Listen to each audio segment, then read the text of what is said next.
선한 목자 되신 예수님이라는 말씀을 전하겠습니다. 하나님에 관해서 추상적이고 형익상학적 설명은 오히려 하나님의 본성, 이 본질이 어떤 것인지에 대해서 잘 우리에게 전달을 못하는 경우가 많습니다. 그러니까 하나님을 제1원인이다 하면 어떤 것을 의미하는지 잘 감각이 안 오죠. 하지만 유비적인 설명을 들을 때 훨씬 더 우리의 마음과 피부에 와닿게 하나님의 본성과 하나님과 우리 사이의 관계의 본질에 대해서 잘 드러내는 효과를 오해 없이 전달하는 힘을 가지고 있습니다. 대표적인 그 유비는요, 예수님께서 선한 목자가 되시고 우리는 그분을 따르는 양이 된다, 이것을 말씀을 하고 있죠. 선한 목자가 되시니까 이것은 예수님께서 우리를 인도하신다라는 것이 기본적으로 탑재가 되어 있습니다. 여러분, 우리 천재 시인이나 천재 작곡가들은요, 아마 그들의 교향곡 안에 불필요한 음표나 쉼표 혹은 음표의 조합을 삽입해 놓지 않았을 것입니다. 그리고 천재 시인이라면은 그들이 사용하는 단어 하나 혹은 심지어는 그들이 문법의 체계를 의도적으로 변형시켜서 사용하고 있는 은유를 위한 음절 하나도요, 의미 없이 사용된 구석 부분은요, 조금도 없을 것이죠. 습작이라면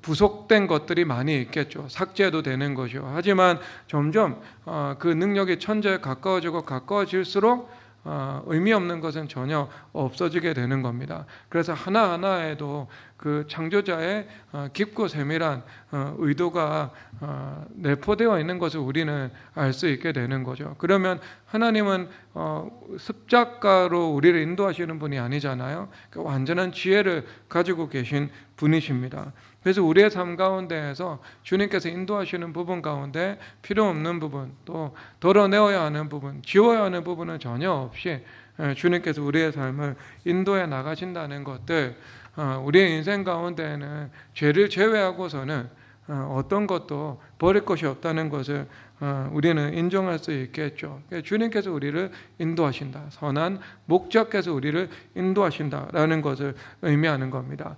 물론 우리가 여기서 우리가 간과하지 않아야 되는 사실은요, 죄를 정당화하는 사고방식은 가지고 있어서는 안 된다는 거죠. 왜냐하면 우리의 실수와 오류까지도 하나님의 계획 안에 있거든요. 하나님의 지혜 안에. 그럼에도 그런 사실이 우리 가운데 죄를 지을 수 있는 자유와 정당성, 이것을 부여해 주는 것은 아니죠. 그래서 잠언 21장 8절에서 말씀을 하는데 이렇게 말씀하십니다. 죄를 크게 범하는 자의 길은 심히 다 함께 구부러지고 깨끗한 자의 길을 고드니라. 아멘. 성결한 사람은 인생의 고든 길이 나타나죠. 그러니까 하나님의 뜻도 지체 없이 우리 가운데 나타날 수 있고, 또 하나님과의 교통도 잘 실시간으로 이루어질 수 있고, 또 우리 인생 가운데 구부러짐 없이 그 고든 이 최단거리의 길을 걸어갈 수 있음을 말씀을 하고 있는 겁니다. 그러니까 죄를 범하면 길이 구부러진다, 이 성경의 사고방식이죠. 그래서 우리가 성경이 하나님의 주권을 강조하지만 인간의 자유의지와 그 책임을, 중요성을 절대로 격하시키지 않는 면을 분명히 가지고 있죠. 그래서 잠언 19장 3절에서 한 번 더 말씀하시는데요, 읽겠습니다. 사람이 미련함으로 자기의 길을 굳게 하고 마음으로 여호와를 원망하느니라. 그러니까 이스라엘 백성들이 하나님의 주권 안에 모든 것이 달려있다는 것을 다 동의하고 있는 거죠. 그래서 심지어 자신이 잘못된 길을 걸어가고 그릇된 선택을 해놓고, 그러니까 그 결과를 본인이 감당을 하고 있는데 하나님을 원망하고 있는 거죠. 아니, 하나님께 책임이 있는 것이 아니라 인간의 그 선악과 선택의 책임이 분명한 건데도요, 그 원망하는 인간의 본성에 대해서 말씀을 하고 있는 겁니다. 그러면 하나님께서 이런 말씀을 우리 가운데 주신 것이 무엇인가? 너희들의 죄를 정당화하지 말고 하나님의 주권이 지배하에 있다고 해서 그릇된 선택을 할 자유가 없다고 생각하지 말고, 너희들이 언제나 하나님을 경외하고 근신해서 올바른 것을 선택하며 살아갈 수 있는 지혜를 구하라, 이것을 주님께서 말씀을 하고 있는 거죠. 그런데 여러분, 인간의 자유와 책임만 있다면 우리의 인생은 절망뿐일 것입니다. 왜냐하면 우리는 다 저마다 불완전한 존재이고요. 인생의 잘못된 선택을 한두 번쯤 해보지 않은 사람은 어디에도 없죠. 그리고 앞으로도 우리가 뭐 크고 작은 실수를 할 수 있다는 그 가능성은 우리 인간성 안에 본질적으로 내포된 속성이지 않겠습니까? 그러면 일어난 일, 우리의 잘못한 것, 잘못한 결과, 그것만 있다면은요, 이것이 하나님의 주권 밖에 있다고 생각을 하면 우리는 전적인 절망에서 벗어날 수 없겠죠. 그리고 절망에서 벗어날 수 없을 뿐만 아니라 하나님의 주권 안에서 이것이 해결될 수 있고 풀어질 수 있다는 소망도 가질 수 없게 되는 것입니다. 그리고 결정적으로 하나님의 주권을 우리가 도외시하고 살아가면은요, 무엇을 믿을 수 없게 되는가? 기도의 힘을 믿을 수 없게 되는 거죠. 기도와 믿음이라는 것은 절대적인 힘이 있잖아요. 이 절대적인 힘은 인간 편이 아니라 하나님 편입니다. 그러니까 하나님께 절대적인 권능이 있기 때문에 기도와 믿음을 통해서 우리가 하나님께서 행하시는 그 일의 향방을 움직여 나갈 수 있도록 하나님께서 수단을 허락해 주신 것이지 않겠습니까? 그러니까 우리가 그것을 믿으면서 살아갈 수 있으면, 왜요? 하나님의 주권 안에 어떤 일이 일어날지 일어나지 않을지도 달려있게 되는 것이기 때문에 우리가 미래를 바라보면서도 평강 가운데 살아갈 수 있다, 이것을 말씀을 하고 있습니다. 그러니까 여러분 다시 순서대로 말씀을 한번 들어볼게요. 디모데전서 4장 4절 읽겠습니다. 시작. 하나님께서 지으신 것이 선함에, 디모데전서 4장 4절입니다. 읽겠습니다. 하나님께서 지으신 것이 선함에 감사함으로 받으면 버릴 것이 없나니. 아멘. 우리 인생 가운데에는 버릴 것이 없죠. 그러니까 심지어 우리 인생에 엎질러진 일 자체도요, 주님 앞에 감사함으로 받기만 한다면 하나님께서 그것을, 그 악도 선한 것으로 바꿔 주신다는 것이 성경 로마서의 관점입니다. 그래서 우리가 이미 일어난 일에 대해서는 감사해야 되는 것이고요. 그리고 주권 안에서 일어났다면 그것이 해결되는 것도 주권에서 이루어질 것을 믿어야 하는 거죠. 그리고 세 번째는요, 그 기도에 확신해 가지고 우리가 평강한 삶을 살아갈 수 있어야 하는 겁니다. 여러분 만약에 우리 인간이 가지고 있는 가장 큰 불안이 무엇인가? 그것은 과거에 일어났던 일이 동일한 패턴으로 우리 미래 가운데 일어날 수 있다는 불안입니다. 여러분, 이런 불안을 경험을 해보지 못한 사람은 아직 이 자신의 내면의 세계나 아니면 그 인간의 인생의 공감이 어떤 것인지에 대해서 한번 경험을 해보지 못한 미성숙한 사람이라고 볼 수 있는 거죠. 여러분, 트라우마가 왜 생겼겠습니까?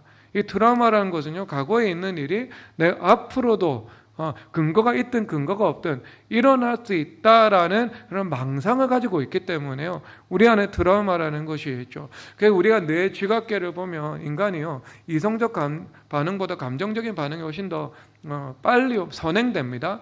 감성적 반응, 그 다음에 이성적 반응이죠. 그러니까 하나님의 은혜가 없이 살아가는 사람들은요, 그게 본능적인 거예요. 그러면 그런 관점에서 볼 때 어때요? 우리가 불안은 본능적인데 과거의 실패가 앞으로도 있을 것이다, 과거의 부정적인 경험이 앞으로도 나에게 일어날 것이다, 이렇게 생각을 하는 거예요. 뭐 예를 들어서 내가 목회자의 자녀로 살아가요. 그러면 이 목회자 자녀를 하나님께서 교회 안에서 일꾼으로 세우시고자 하는 그 크고 깊은 계획을 가지고 있거든요. 우리 교회 안에 목회자 자녀들이 한 10명 가까이 됩니다. 지금 10명. 그러니까 어느 한 사람의 이야기를 하는 것이 아니에요. 그런데 여러분, 목회자 자녀로 살아가면서 내가 정말 과거에 가난했다, 그러면 어때요? 그러니까 그것이 트라우마가 되어가지고요, 어때? 내가 하나님 앞에 목회자가 되든 선교사가 되든 하나님 앞에 사모가 되든 부르심을 받으면서 그 길을 걸어갈 때 내 인생도 똑같이 힘들 수 있고 실패할 수 있다라는 그 불안, 이것을 가지고 있거든요. 근거가 있든 근거가 없든, 근거가 대부분 없죠. 근거가 있다면 그 근거를 바꿔나갈 수도 있는 것이 복음의 힘인데요. 자, 여러분, 이런 것들이 있잖아요. 그런데 우리가 무엇을 믿고 살아가는 사람이죠? 우리는요, 기도의 절대적인 힘, 그러니까 하나님의 절대적인 힘을 의지하는 기도와 믿음의 힘을 의지하면서 살아갈 수 있는 사람이 있지 않겠습니까? 여러분, 제가 예를 들어서 어떤 사람, 여러분, 독실한 이 크리스찬이요, 과거 19세기 즈음에 이 경험론이라는 세계관이 이 기독교의 이 본질적인 사고방식을 이 공격해서 들어오니까요, 스스로 최고의 경험론자가 됩니다. 최고의 경험론 철학자가 되는데요. 그 의도가 뭐냐면 경험론을 와해시키기 위해서, 복음을 전파를 하기 위해서, 기독교 세계관을 높이 들기 위해서 가지고요. 그가 경험주의 철학을 개진을 하는 거예요. 왜? 그 모순을 드러내서 와해시키기 위해서. 되게 역설적이죠. 근데 그 사람이 주장하는 것은 뭐냐 하면은요. 그 사람이 말하는 것은 사물은 존재하지 않고 우리 인식밖에 존재하지 않는다는 거죠. 그러니까 제가 아이패드를 들고 있습니다. 이 아이패드는 존재하지 않는 거죠.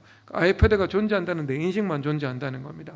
그러니까 이걸 가지고 와가지고요. 또 어떻게 사람들이 이것을 밀고 나가서 새로운 논리를 개발해내는가.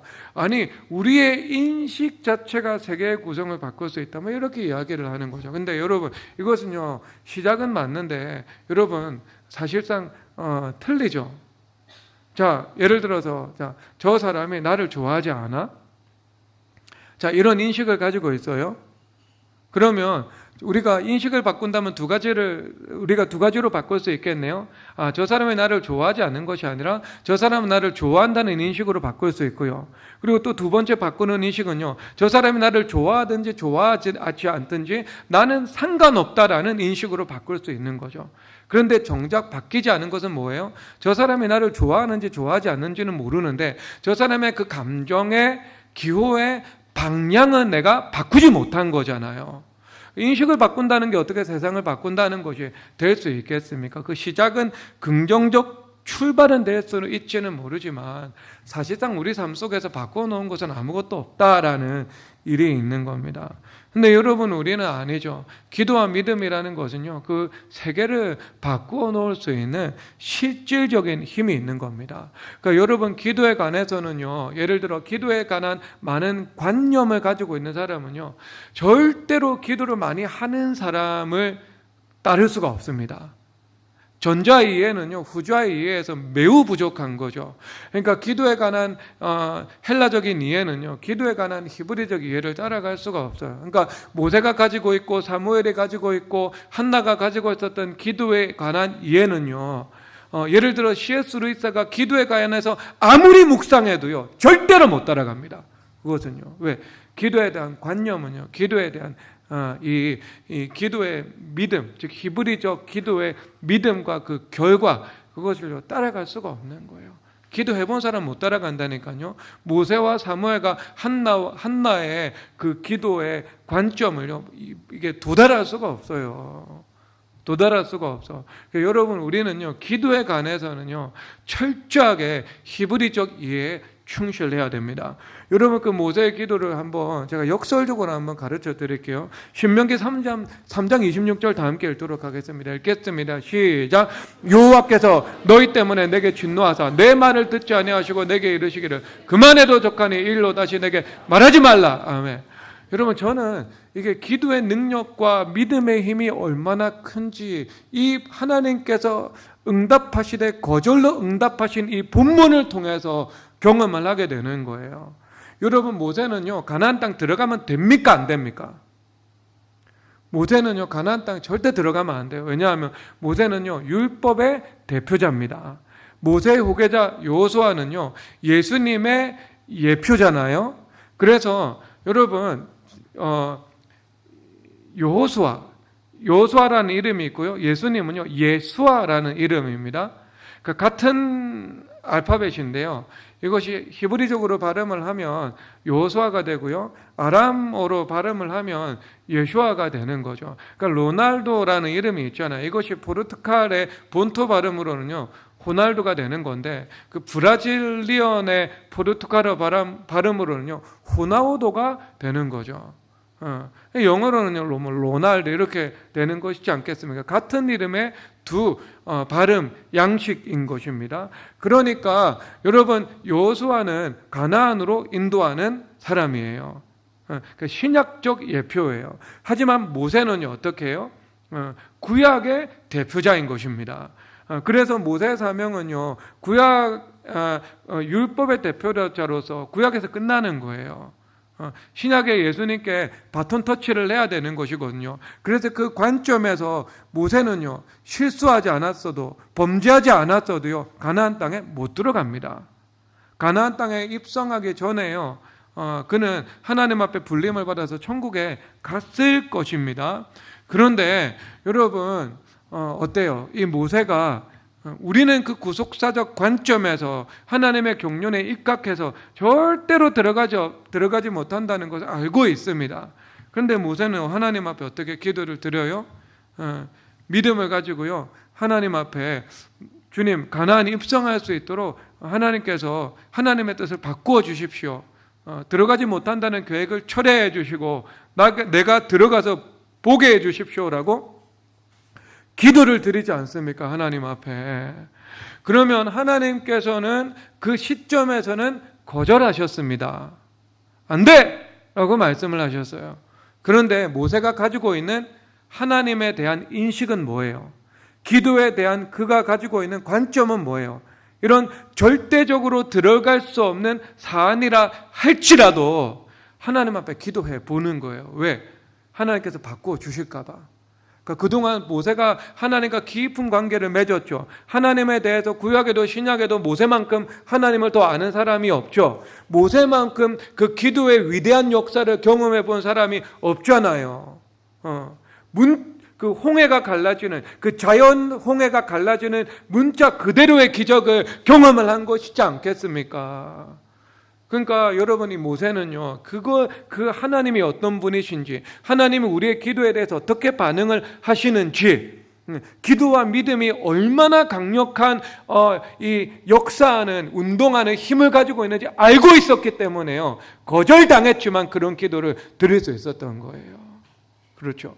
그러면 여러분 생각 한번 해보세요. 이런 것도 아니고, 여러분들이 뭐 이런 구석사적인 인물도 아니고, 여러분 모세도 아니고, 하지만 모세의 본을 받아서 기도는 할 수는 있잖아요. 그러면 여러분 모세처럼 우리가 과거에 있었던 이 경험이 똑같이 패턴으로 반복된다는 원수마귀의 거짓말과 불안을 우리가 믿지 말고요, 그 하나님의 절대적인 능력과 결합되어서 일하는 수단이 되는 우리가 기도의 힘과 믿음의 힘을 믿으면서 살아갈 수 있는 것입니다. 그러니까 이게 뭐예요? 이게 이 주권 안에 있는 하나님의 은혜죠. 그러니까 선한 목자 되시고 우리는 그분을 따라가는 양입니다. 그러니까 하나님께서 선한 인도자 되셔서 우리의 삶을 인도하시고 우리의 삶은 그 안에 있는 거죠. 그리고 우리가 선한 인도자 되신 하나님 예수님께 우리가 무엇이든지 구할 수 있지 않겠습니까? 그러니까 우리가 우리의 삶 가운데 인도하시는 예수님 안에 있다는 거, 그리고 그 예수님은 선하다는 거, 예수님께 기도드릴 수 있다는 거, 그것이 우리 삶 속에 얼마나 큰 평강과 어떤 이 기도의 어떤 영적인 레버리지를 주님께서 허락해 주시는 것이겠습니까? 여러분 그것을 믿으시기를 주님의 이름으로 축복합니다. 그리고 그런 선한 목자 되신 예수님께서는 선하신 분이죠. 선하신 분이기 때문에 우리 가운데 무엇을 베푸시겠습니까? 궁극적으로 좋은 것을 베푸시겠죠. 왜? 선이시니까요. 여러분 이것은 반대편에 있는 이야기로 이해를 할 수 있습니다. 여러분 원수 마귀는요, 자신에게 복종하면 하나님과 같이 될 수 있을 것이고 자유를 준다고 말씀을 하고 있죠. 그러나 원수 마귀는요, 절대 우리 가운데 자유를 주지 못하고요, 하나님과 같이 되도록 해주지도 못합니다. 원수 마귀는요, 우리의 삶을 필연적 파멸의 길로 이끌어 나갑니다. 원수 마귀는 악이죠. 악이라면 좋은 것 줄 수 있습니까? 좋은 것 못 줍니다. 원수 마귀는 본질상 악이기 때문에요, 어떤 좋은 것도 우리 가운데 주지 못합니다. 그러니까 악밖에 나올 게 없죠. 그런데 여러분 원수 마귀는요, 이 속이는 존재이기 때문에요, 선한 것으로 포장된 악은 줄 수 있습니다. 매력적인 것으로 포장된 좋은 것은 이게 좋은 것으로 포장된 악한 것은 줄 수 있어요. 그래서 여러분 잠언에서 뭐라고 이야기해요? 음료의 입술은 이 기름처럼 미끄럽다, 이렇게 말을 하고 있고, 꿀처럼 달콤하다. 그런데 두날 가진 칼과 같아, 이렇게 말씀을 하고 있는 거죠. 그러니까 여러분 이것이 원수 마귀가 주는 속성인데, 여러분 성경에서 그것을 분명히 말씀을 하고 있는 구절이 있는데요, 계시록 3장 5절 일단 한번 보도록 하겠습니다. 읽겠습니다. 계시록 3장 5절 읽겠습니다. 시작. 아니네요. 제가 실수한 거 13장 5절입니다. 계시록 13장 5절 제가 읽겠습니다. 또 짐승이 과장되고 신성모독을 말한 입을 받고 또 42달 동안 일할 권세를 받는다. 아멘. 원수 마귀가 하나님으로부터 권세를 위임받아요. 그러면 원수 마귀도 하나님께서 허락하신 범위 안에서 무언가 그 권세를 활용해서 인간에게 줄 수 있는 존재인 거예요. 그래서 여러분 심지어 예수님 앞에 가서 뭐 준다고 말을 하죠? 천하만국과 영광을 보여주면서 나한테 절하면 줄 것이다 이렇게 말을 하고 있는 겁니다. 여러분 원수 마귀하고 계약할 수 있죠. 원수 마귀하고 계약해가지고 내가 복종하면 원수 마귀가 우리 가운데 천하만국과 영광도 줄 수 있는 거, 이것을 이야기를 하고 있는 겁니다. 여러분 이것은 여러분 먼 나라 이야기가 아닙니다. 굉장히 현실감이 있는 이야기인데요. 여러분 예를 들어서 술회사, 게임회사 만들어가지고요 돈을 번다. 여러분 대표적으로 원수 마귀가 주는 천하만국과 영광입니다. 그것은요 하나님께서 주시는 선한 축복이 아닌 거예요. 술회사하고 게임회사 해가지고요 가정을 파괴하고 사람들의 정신세계를 파괴하면서 돈을 법니다. 여러분 그것이 어떻게 하나님께서 축복하신 것이고 선하신 하나님의 선물이라고 볼 수 있겠어요? 절대 아니죠.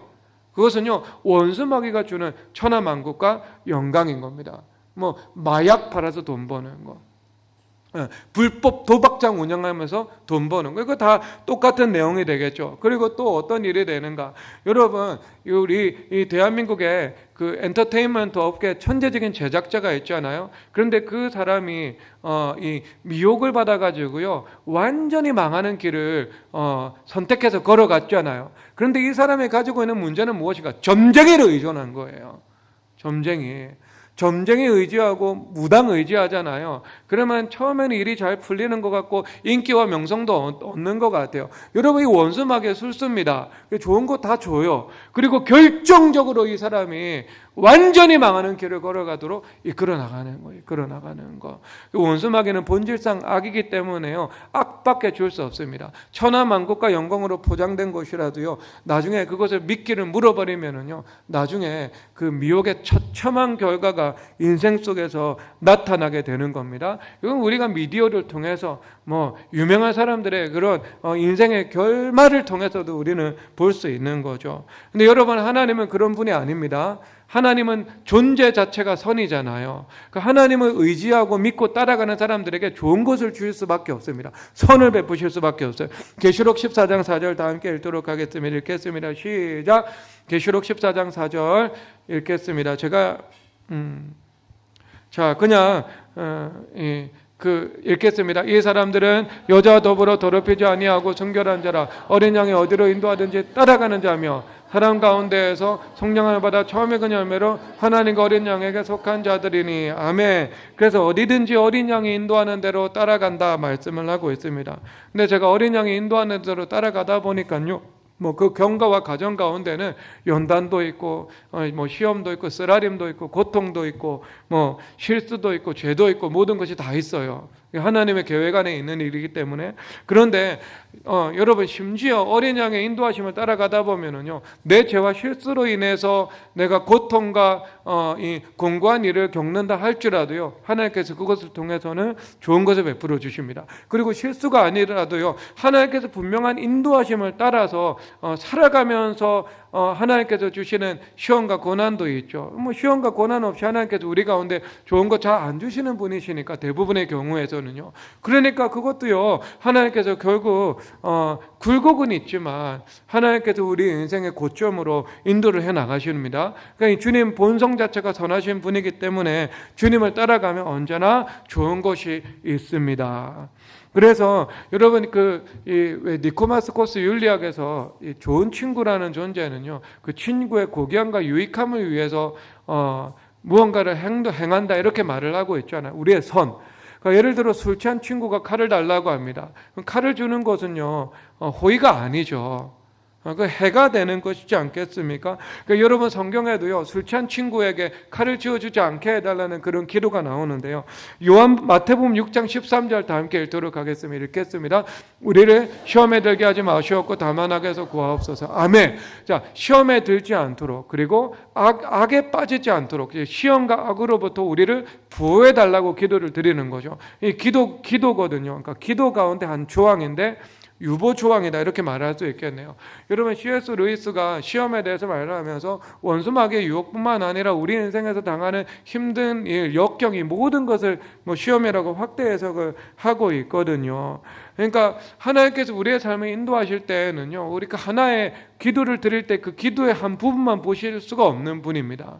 그렇죠. 전체 속의 부분, 부분과 부분과의 관계, 부분과 전체와의 관계, 이 부분을 응답했을 때 파생되는 것들, 그 결과, 이 모든 것을 주님께서 고려하셔서 우리 가운데 응답하시는 분이잖아요. 그러니까 우리가 이것은 우리가 주님 앞에 A도 구하고 B도 구하고 C도 구했잖아요. 근데 그것을 구하는 우리는 불완전한 지식을 가지고 있습니다. 모든 것을 다 우리가 생각해서 하나님 앞에 구할 수 없는 거죠. 그러니까 시험에 들지 마옵시고 다만 악에서 구하옵소서라는 그 기도의 조항은요, 하나님께서 기도를 다 들으시고 받으시되 하나님께서 가장 바른 때 바른 형상으로 응답해 주시옵소서라고 기도하는 것입니다. 알겠죠? 그 형상이라는 것은요, 어떤 하나님의 본질이 그대로 이루어진, 하나님의 가장 아름다운 구조물로서의 기도 제목을, 기도의 응답을 허락해달라, 이것을 말씀을 드리는 것하고 똑같은 겁니다. 그러니까 여러분, 피부에 와닿게 제가 설명을 한다면, 우리가 예배 장소를 구할 때요, 예를 들어 하나님 아버지 생산성 본부에 있는 예배당을 주님께서 허락해 주세요라고 주님 앞에 기도를 드릴 수 있죠. 그리고 또 가다가요, 하나님 위워크 건물을 우리 예배당으로 주님께서 사용할 수 있도록 허락해 주세요라고 주님 앞에 기도를 드릴 수 있는 겁니다. 기도를 드릴 수 있어요. 이게 다 우리 가운데에서요, 충분히 우리가 얻어서 들어갈 수 있는 장소 중에 하나였습니다. 그런데 여러분, 하나님께서 다 안 주시는 거죠. 안 주시고 그리고 나서 하나님께서 마지막에 우리가 지금 예배드리는 센터플레이스 건물을 주님께서 허락하신 거잖아요. 그러니까 우리는요, 다 어떤 존재들이죠? 영적인 이 신미안이 부족한 존재들인 거죠. 무엇이 우리에게 궁극적으로 좋을지, 좋지 않을지 우리가 그것을 잘 분별하지 못한다고요. 그러니까 하나님께서 바른 때 바른 형상으로 우리 가운데 응답해 주신다, 이것을 말씀하고 있는 겁니다. 선하신 분이기 때문에 우리에게 가장 유익하도록, 고귀하도록, 선하도록 우리 가운데 은혜를 주시는 분입니다. 그래서 무엇이 선한지 악한지 내가 결정하는 것이 선악과죠. 무엇이 선한지 악한지 예수님께서 결정하시고 그 결정하신 대로 인도함을 받는 것, 이것이 선한 목자 되신 예수님을 따라가는 선한 이 기름을 여러분이 기억하시기를 주님의 이름으로 축복합니다. 자, 그리고 여러분, 여기서 주님께서 말씀하시는데 요한복음 10장 14절에서 15절 읽도록 하겠습니다. 10장 14, 15절 다 함께 읽겠습니다. 시작. 나는 선한 목자라. 나는 내 양을 알고 양도 나를 아는 것이 아버지께서 나를 아시고 내가 아버지를 아는 것 같으니 나는 양을 위하여 목숨을 버리노라. 아멘. 여러분, 독일의 어떤 그 한심한 신학자가요, 이런 고백을 하더라고. 하나님은 전적 타자라고. 마음에 안 와닿죠. 하나님은 전적 타자래. 남이래. 하나님을 남으로 여기고 살아간대. 그 믿음대로 된다. 믿음대로. 그러니까 하나님 하시는 일은 우리가 이해할 수도 없고 받아들일 수밖에 없다. 그 사람이 그 주석을 쓰면서 내내 쓰는 말이에요. 근데 여러분, 이 성경 말씀 어떻게 설명할 거예요? 아버지께서 예수님을 아는 것처럼 예수님이 우리를 아시고 우리가 예수님을 안대요. 하나님 아버지하고 예수님이 남입니까? 전적 타자예요? 아니잖아요. 한 분 하나님이시잖아요. 그러면 그 한 분 하나님이신 그 관계가 어때요? 우리 가운데도 적용이 되어서 마치 그것처럼 예수님께서 우리를 아시고 우리가 예수님을 알게 된다, 이렇게 말씀을 하고 있는 것이지 않겠습니까? 그러니까 이것은 예수님 우리가 인격적으로, 개인적으로, 개별적으로 우리를 아신다, 이것을 말씀을 하고 있죠. 전체주의의 관점에서 우리를 다루시는 것이 아니라 하나님께서 우리 한 사람 한 사람을 사랑하시고 이름을 부르시고 아시고 개별적으로 인격적으로 우리를 인도해 나가신다, 이것을 말씀을 하고 있는 겁니다. 그러니까 하나님께서 나의 생물학적 DNA뿐만 아니라 하나님께서 내가 무슨 색깔 좋아하고 무슨 음식 좋아하고 이런 기호와 취향의 영역에 있어서까지요 주님께서 다 알고 계신다, 이것을 말씀을 하고 있는 거예요. 주님께서 그런 것도 충분히 주님 이해하시죠. 디카페인 커피 좋아하는 사람에게 주님께서 오셔가지고 아메리카노 주시면서 너 이거 좋아하니? 이거 먹어라 이렇게 말씀하지 않으시죠. 주님은요 세밀하게 이 디카페인 커피를 타주시면서 너 이거 좋아하니까 먹으라. 주님께서 이 정도로 우리를, 이 정도가 아니에요, 훨씬 더 깊이 우리를 아신다, 이렇게 말씀을 하고 있는 겁니다. 자, 그래서 여러분 꼭 이걸 우리가 이렇게 비유할 수도 있겠네요. 중국에는 관시 문화가 있잖아요. 관계 안으로 들어온 사람, 그리고 관계 밖에 있는 사람, 이런 이 관시 문화가 다 있잖아요. 그래서 우리 대한민국에서 이 6년 최장수 주중대사를 하신 김하중 장로님이 계시잖아요. 근데 김하중 장로님이 중국의 우다웨이 같은 육자회담 대표 이런 분들이나 그 외교부의 이 고위 관료들하고요 오랫동안 이 친밀한 관계를 맺어왔잖아요. 그리고 늘 그분들을 위해서 기도를 드리고 그리고 하나님의 말씀으로 권면을 하고 그런 관계를 가지고 왔거든요.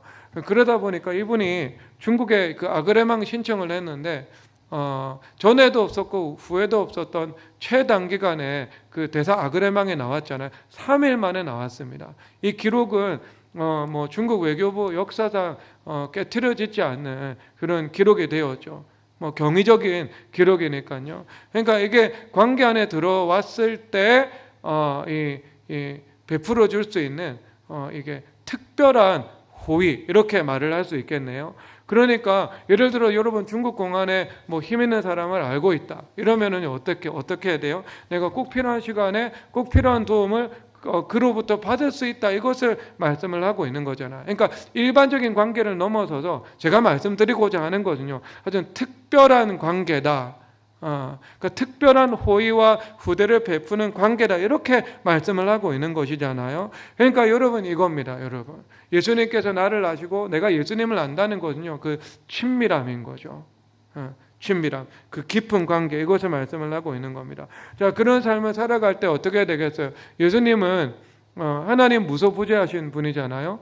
그 무소부재하시다는 것은 뭐예요? 이게 추상적인 의미가 아닌 거죠. 그것은 내 삶의 장면마다 하나님의 임재와 하나님의 함께하심을 내가 경험할 수 있는 거, 이것을 말씀을 하고 있는 겁니다. 그래서 마태복음 5장 8절에서 이렇게 말씀하시네요. 읽겠습니다. 시작. 마음이 청결한 자는 복이 있나니 그들이 하나님을 볼 것이며. 아멘. 그러니까 마음이 성결하면은요 이제 하나님을 보면서 살아가는 거죠. 얼마나 복이 있겠어요. 내가 무슨 일을 하든지, 그렇죠. 공부를 할 때도 하나님을 볼 수가 있고, 진로를 선택할 때도 하나님을 볼 수가 있고, 내가 집을 구할 때도 하나님을 볼 수가 있고, 내가 모든 일을 할 때, 사업을 할 때도 하나님을 볼 수가 있고, 모든 일을 할 때 하나님을 볼 수가 있다면 얼마나 여러분 이 사람의 인생이 하나님의 선하심으로 가득하게 되겠습니까? 그래서 시편 73편 1절에서 이렇게 말씀하시네요. 읽겠습니다. 시작. 하나님의 참으로 이스라엘 중 마음이 정결한 자에게 선을 행하시니. 아멘. 똑같은 겁니다. 선을 행하신다. 마음이 정결한 자. 그리고요, 아버지 되신 하나님께서 너희들 구하는 자에게 좋은 것을 주시지 않겠느냐. 선을 주신다. 이게 똑같은 거죠. 병행되는 겁니다. 그러니까 마음이 정결하고 하나님 앞에 기도하면서 살아가는 사람들에게 어떻게 해요? 하나님께서 선을 베풀어 주시는 거예요. 하나님을 본다는 것은 우리 인생 가운데 주님께서 베푸시는 선을, 하나님께서 일하시는 하나님의 능력의 그 운동을요 늘 우리가 목격하고 간증하고 높이면서 살아갈 수 있게 된다, 이것을 말씀을 하고 있는 겁니다. 그러니까 여러분 인생이 어떻게 되겠어요? 여러분 인생 자체가 하나의 교훈이 되고 하나의 설교가 되고 하나의 간증이 되고요, 예수님을 높일 수 있는 최고급 소재가 된다. 이것을 말씀을 하고 있는 겁니다. 여러분 예수 그리스도의 영적 소부장이 되시기를 주님의 이름으로 축복합니다. 그래서 요한복음 10장 4절에서 이렇게 말씀을 하시는데 10장 4절 다 함께 읽도록 하겠습니다. 읽겠습니다. 시작. 장이 양을 다 내은 후에 앞서가며 양들이 그의 음성을 아는 고로 따라오되. 아멘. 그래서 여러분 우리가 그의 음성을 아는 고로 따라오되라고 말씀을 하고 있습니다. 우리는 양이기 때문에 사탄, 즉 미혹의 음성과 즉 하나님의 음성을 분별할 수 있다. 기도와 말씀으로 분별해야 된다. 이것을 말씀을 하고 있는 거죠. 온순하게 미혹을 따라 살아갈 수도 있죠. 내 근심하고 불안하고 그 다음에 내 이 생각에 사로잡혀서 살아가는 거죠. 그 율법주의자의 인생 이렇게 볼 수 있지 않겠습니까? 자신이 하나님은 온전히 자신의 인생을 맡기고 어떤 그 하나님께서 그 우리 인생 가운데 흘려보내시는 그 장대한 강에 편성되어서 살아가지 못하게 막는 거죠. 여러분 얼마나 그러면 인생이 힘들겠습니까? 묶여있게 되는 것이고요. 여러분 이런 것들을 다 풀어내고자 율법주의 매임에서 풀어내고자 우리가 수련회도 가고 주님 앞에 회개도 하고 그렇게 되는 것이지 않겠습니까? 그리고 여러분 그렇게 살아가야 되는데 우리가 예를 들어 하나님 앞에 기도를 드리면서 분명한 약속을 받는 게 있겠죠. 그리고 주님 약속해 주실 수 있잖아요. 말씀으로 약속해 줄 수 있거든요. 그런데 우리가 또 기도와 말씀에 충분한 숙고의 시간을 통과하면서요, 하나님께서 선물로 우리 가운데 믿음을 주시는 거죠. 그래서 확고해진 믿음으로 나갈 수 있습니다. 흔히 말하는 그런 약속 없이 말씀과 기도를 통해서 하나님께서 우리 가운데 분명한 믿음을 주시고요, 그 믿음으로 나갈 수 있습니다. 여러분 그런데 이 둘 사이에는요 어떤 가치나 무게 차이가 없습니다. 믿음으로 나가는 것도 동일한 거예요. 여러분 대표적으로 제가 미래교회 개척할 때, 그리고 개척할 때 우리 강화문에 와가지고 주님 앞에 예배쳐서 찾았잖아요. 여러분 그거는요 전적으로 믿음으로 행한 겁니다. 전적으로 믿음으로 행한 거예요. 심지어 주님 앞에 응답받은 바도 없어. 응답 안 받았습니다. 여기 센터플레이스 오는 것은 응답받고 움직인 거예요. 하지만 그때는요 제가 응답도 안 받았습니다. 그냥 믿음이 있었어요. 그냥 믿음으로 교회 개척했고요, 믿음으로 제가 이 강화문에 가서 예배를 드리고자 했던 거예요. 그런데 여러분 이 믿음으로 하는 것도요 뭐예요? 우리가 양이 되어가지고 목자의 음성을 듣고 행한 것입니다. 물론 여러분 출처 분별은 다 잘 해야 되는 겁니다. 그래서 이것이 원수마귀의 위작인지 아니면 성령 하나님께서 주시는 그 진품으로서의 믿음인지 분별하는 것은 필요한 것이지만 우리가 믿음으로 행할 수 있는 것, 이것도요 목자가 목자의 음성을 듣고 양이 선한 목자를 따라간 것입니다. 따라간 거예요. 믿음으로 행하는 거예요. 그런데 이것이 굉장히 가치가 높습니다. 최고 등급의 가치가 있습니다. 이 일은요 최고 등급의 가치가 있습니다. 믿음으로 하는 것들. 자, 그래서 여러분 우리가 이러한 관계는요 결국 누구를 통해서 이루어지는가? 성령 하나님 통해서 이루어지게 되는 거죠. 요한일서 2장 27절 읽도록 하겠습니다. 읽겠습니다. 시작. 너희는 주께 받은 바 기름 부음이 너희 안에 거하나니 아무도 너희를 가르칠 필요가 없고 오직 그의 기름 부음이 모든 것을 너에게 가르치고 또 참되고 거짓이 없으니 너를 가르치신 그대로 주 안에 거하라. 아멘. 이 기름 부음은 성령 하나님이죠. 그 성령 하나님을 통해서 예수님과 연합되잖아요. 그러니까 우리가 예수님을 인격적으로 만나고 영적으로 전복되어야 하는 이유가 무엇인가? 성령 하나님의 능력으로 살아가기 위한 시작이 바로 그 일에서 이루어지게 되는 거잖아. 그러니까 사도행전 2장 3장 2장에 보니까 너희들 능력으로 입히올 때까지 예루살렘 떠나지 말고 기다리라. 성령 하나님의 세례를 받잖아요. 그렇죠. 성령 하나님의 능력으로 그 이후로 살기 시작하거든요. 믿음의 여정이 그때 시작되는 것이죠. 그러니까 우리가 성령 하나님 인격적으로 만나서 성령 하나님의 능력으로 살기 시작해야 하는 겁니다. 이것은 시작점이 되는 것이고요. 그리고 점점 우리의 영혼이 예수님을 가까이 하고 주님 앞에 더 거룩해지는 길을 걸어가면서 자유를 경험을 하게 되거든요. 그래서 그 자유가 경험을 하게 되면 어떻게 되는가? 하나님의 지혜가 이 시간의 지연 없이 바로 임하게 됩니다. 보통 여러분 이 사람의 지혜로 살아가거든요. 사람의 지혜로 살아가는데 사람의 지혜가 먼저 작동을 하게 되어 있어요. 습관이거든요, 이것이. 그래서 사람의 지혜로 살아가는데 우리가 이 하나님 앞에서 어떻게 해야 되는가? 사람의 지혜로 살아가지 않기 위해서는요, 그 범사의 주님을 인정하면서 하나님 앞에 기도드리고 하나님의 뜻을 구하는 삶을 살아가야 되거든요. 그러면 시간이 필요합니다. 하나님의 지혜가 임하고요, 내 지혜가 그대로 있는데 내 지혜가 순환돼서 사라져버리고 하나님의 지혜가 한 바퀴 순환하기 위해서는요, 시간이 필요한 거예요. 시간이. 그래서 내가 하나님의 지혜를 충분히 구하는 삶을 살아가지 않으면은요, 대부분의 사람은 자기 지혜로 행할 수밖에 없습니다. 이것은 거의 본능적이고 자연적인 반응이에요. 다 자기 지혜로 살아가는 거예요. 자기 지혜로 살아가는 거. 그러니까 자기 지혜로 살아가는 것들 가운데에서도요, 부분적으로 여러분 이게 생명도 있고 부분적으로 선악과도 있고 그런 거죠. 지나고 보니까 이건 잘했네, 이거는 못했네, 그런 겁니다. 그런데 여러분 하나님의 지혜로 그러니까 시간이 필요하거든요, 그게. 그런데 점점 우리가 예수님을 깊이 만나고 자유를 경험하게 되잖아요. 하나님의 지혜가 임하는데 시간이 필요하지 않게 됩니다. 그때부터는요, 시간 없이 하나님의 지혜로 살아가는 것이 익숙해지고요, 체질화가 되고요, 우리의 그 생각 자체가 하나님의 말씀과 성령과의 연합 속에서 하나님의 마음으로 살아가게 되는 거예요. 말씀과 성령 하나님의 그 생각을 따라 살아가게 되는 거예요. 여러분 이런 생각에는요, 내 안에서 무너뜨릴 자기 지혜가 많이 없기 때문에요, 하나님의 지혜가 신속하게 임하고 실시간으로 임하게 되는 것을 말씀을 하고 있는 겁니다. 그러니까 어떤 복이 있는가? 2장 27절 한 번만 더 읽겠는데요, 여러분 보세요. 그의 기름 부으심이 너희 안에 거하는데 기름 부음이 모든 것을 너에게 가르친다, 이렇게 말씀을 하고 있잖아요. 그러니까 어떻게 돼요? 선한 목자 되신 예수님의 우리가 가이드를 늘 받으면서 살아갈 수 있게 된다, 이렇게 말씀하고 있는 것이지 않겠습니까? 여러분 주님 가이드 받으며 살아가니까 얼마나 그 인생이 복이 있겠습니까? 여러분 이 일에 분량의 한계는 있습니다. 주님의 가이드 받는다고요, 여러분 예수님 재림하시는 날짜를 가이드해 주십시오. 바로 여러분 이 사람 미혹의 영이 틈을 타게 되겠죠. 그리고 여러분들이 어때요? 하나님 미래교회 다음 넥스트 스텝은 무엇인지 주님 나에게 가르쳐 주십시오. 너무너무 교만하지 않아요, 여러분? 분량을 넘어선 거죠. 넘어선 거. 주님 앞에 혼나죠, 그런 기도 드리며. 하지만 범위의 한계는 없는 거예요.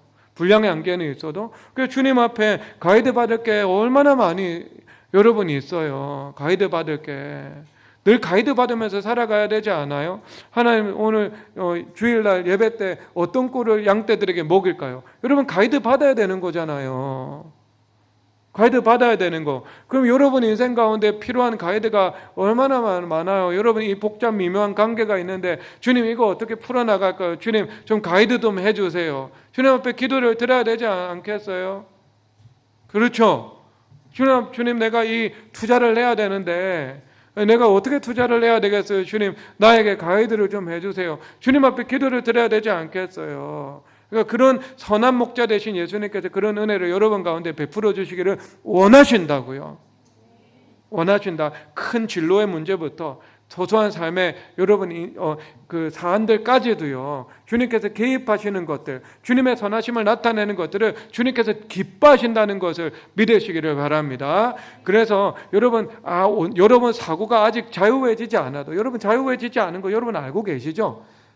얼마만큼의 자유가 사고 가운데 있는지, 정서 가운데 있는지, 얼마만큼의 매임이 있는지 여러분 스스로가 잘 아실 거예요.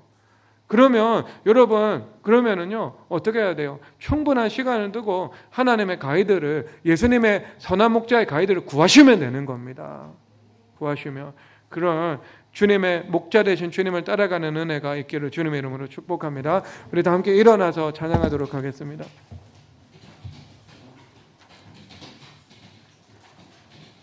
날 부르신 주 찬양하겠습니다.